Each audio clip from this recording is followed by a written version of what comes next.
Okay guys, so a quick video to recap the blues comping shapes that we did. So first of all, we're in the key of E, and for the E chord, it's open E string and 2nd fret A string, which goes to open E string, 4th fret A string.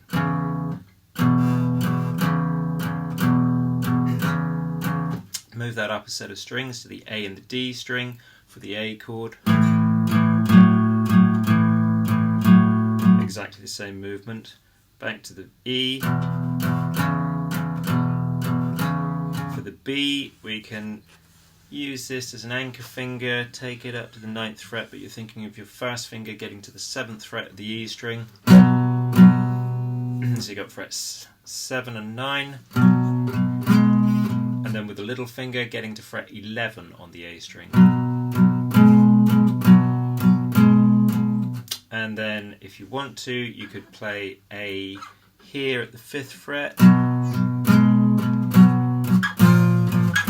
and get that little chromatic run. So that's 7th fret, 6th fret, 5th fret for A. Or you could play it here, the open position that we did, whichever you prefer, and then you're back to the E. Okay, so that's the very simplest blues shuffle figure, and then we added something to that. Then we did fret 2, fret 4, fret 2, fret 4, fret 5, fret 4. So that's all on the A string, the movements on the A string. And typically, let's say you're on the first 4 bars of a 12 bar, so 4 bars of E, let's say 1 and 2 and 3 and 4, 2 and 2 and 3 and 4, and then you'd repeat that for the next 2 bars maybe. So basically it's a 2-bar pattern I'm doing there of the simple one first, 1 and 2 and 3 and 4. And then in the next bar, 1 and 2 and 3 and 4, and then of course you can repeat that for the A chord. And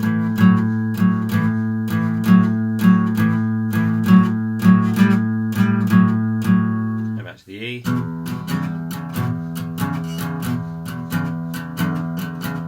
And then if you can, for the B, so there you'd have to get your little finger up to the 12th fret, which is really quite a stretch, so we don't have to do that. You could just continue with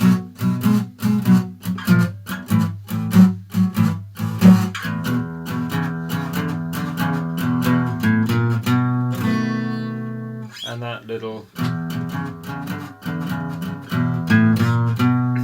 turnaround, if you like, was just 2, fret 4, fret 5, fret 4, fret 2, and then open A string, 0, 1, 2, and then that's your root note of a B7 chord. Or you could play the B7 as a A7 bar shape, A7 bar chord. Okay, so there was another little thing we added, which was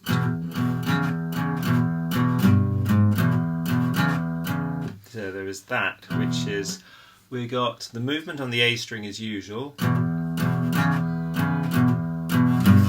but then there's movement on the E string. So that's the 2nd finger going to the 3rd fret of the E string, and then the 3rd finger going to the 4th fret of the E string. So we got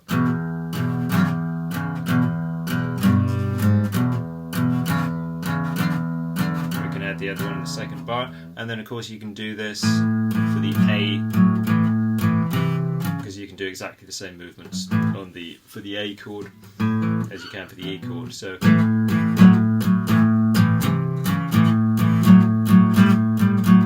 and of course you can put these embellishments in wherever you want. You don't have to put them in where I put it. You could put them in 1 and 2 and 3 and 4 and 1 and 2 and 3 and 4 and 1 and 2 and 3 and 4 and 1 and 2 and 3 and 4, and you can put them in anywhere you want once you get used to them. Okay, then there was a final thing of playing fuller chords. So we were playing 5 chords there. And then instead of just movement on the A string, instead of just 2 strings, which is a 5 chord, we were going for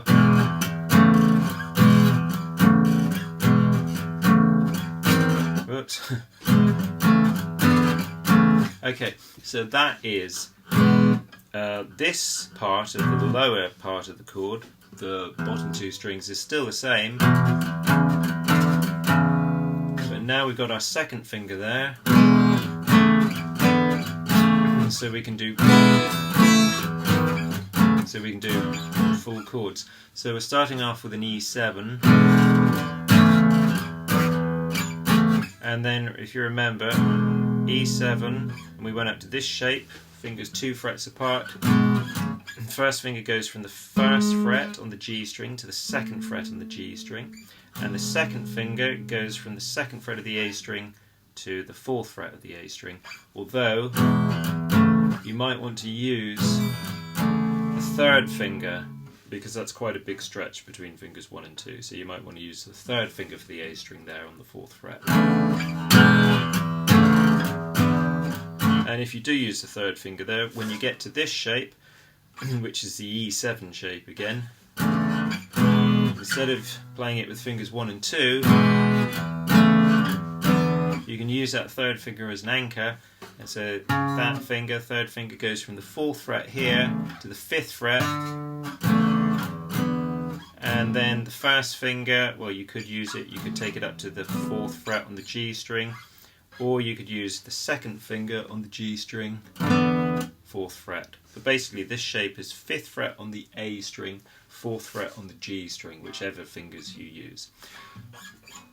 And you can strum all the strings,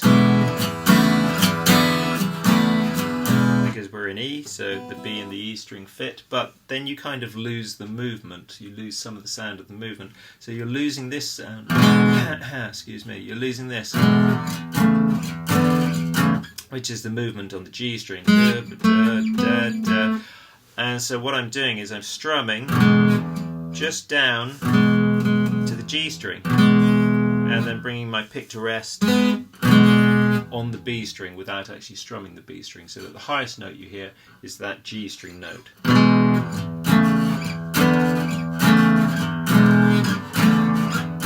And I'm naturally, without even thinking about it, my finger on the A string is muting, the underside of it is muting the D string. And so I'm just hearing 3 notes, the E string, the A string, and the G string, which is the root, 5th, and 3rd, major 3rd, when we're in the first E7 position. Then, same principle when we get to the A7, but of course we've got the A7 shape. Now you know that's 2nd fret D string, 2nd fret B string, and again I'm going to have the highest note be the note that I'm actually fretting on the B string. So I'm not going to strum this open. I'm not going to strum this open top E string. I'm just going to strum down to the B string and let my pick rest on that top E string. So we've got the A7 shape, and then you can definitely use the 2nd finger as an anchor finger. 3rd finger comes off, 2nd finger goes from the 2nd fret to the 4th fret of the D string, and then the 1st finger comes down on the 3rd fret of the B string.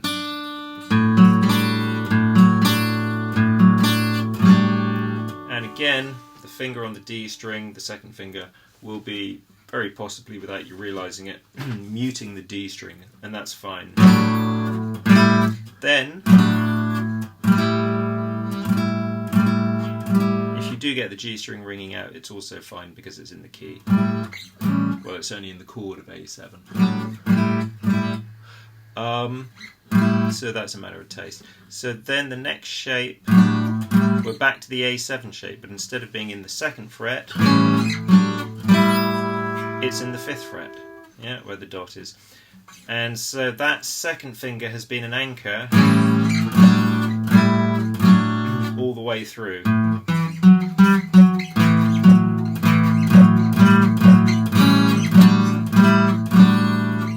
And then it's been 2nd finger on the B string, 2nd fret, 1st finger on the B string, 3rd fret, second finger? Sorry, it's third finger on the B string, 2nd fret. First finger on the B string, 3rd fret. Third finger again on the B string, 5th fret.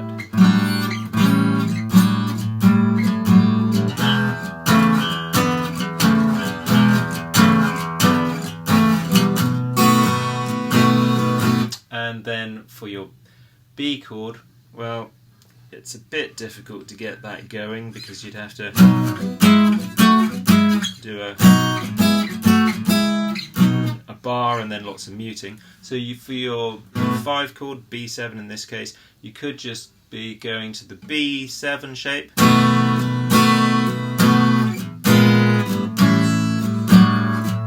Basically just strumming on the chord. But you could make it a bit more interesting because when you're using a 7 chord, dominant 7 chord, you can go up or down 1 fret as part of the sound. So you could be going, let's see, so 1 and 2 and 3 and 4 and 1 and 2 and 3 and 4, 1 and 2 and 3 and 4, and so you could just go down a fret. You're only spending a bar on it, so 1 and 2 and 3 and 4, and I'm taking the shape down a fret, which means of course that my first finger has to come off because now that D string would be an open string. So I've got 1, 0, 1, 0, 1. Not very nice, but it's a passing chord. And then you'd go to your A7 and start that figure again. Or you could go B7, 1 and 2 and 3 and 4, which is I'm just taking the B7 shape up a fret, and that B is ringing out, which is dissonant, but that's okay because it's a dominant 7 chord, and that's the job of a dominant 7 chord. If you like tension, and you're not going to be on it very long. 1 and 2 and 3 and 4 and 1. So you could do that. So you're taking the B7 shape up 1 fret. So effectively you're playing a sort of C7 very briefly. 1 and 2 and 3 and 4 and 1 and 2 and 3 and 4. 1 and 2 and 3 and 4 and 1. And then that turn around again. 2 and 3 and 4 and 1 is just what I did the last time, which is just a single note line on the A string. 0, 1, 2, and then I'm putting in the rest of the B7 chord. Okay, hope that helps.